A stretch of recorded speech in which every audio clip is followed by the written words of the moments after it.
మనకి stock market సంబంధించి చాలా చేంజెస్ వచ్చాయి. చాలా చేంజెస్ ఏం కాదు. చాలా సింపుల్ చేంజెస్. బట్ అవి చాలా ఇంపాక్ట్ చేయబోతున్నాయి. ఎలా అంటే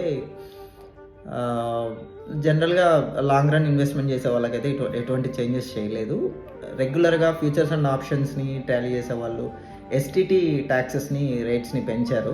సో వాటి వల్ల కాస్త వాటి వైపు మొగ్గు చూపించే దానికి ఆల్రెడీ ఫ్యూచర్స్ అండ్ ఆప్షన్స్ అంటేనే చాలా రిస్క్ ఉంటుంది.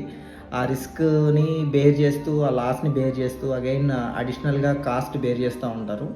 ఒక రకంగా గవర్నమెంట్ కాస్ట్ బేర్ చేస్తుంది. అలాగే వాళ్ళు డీమ్యాట్ అకౌంట్ ఓపెన్ చేస్తే ఆ బ్రోకర్ ఛార్జెస్ కూడా చాలా ఉంటాయి ఫ్యూచర్స్ అండ్ ఆప్షన్స్‌లో. ఇట్స్ లైక్ ఏ బిజినెస్ అనమాట.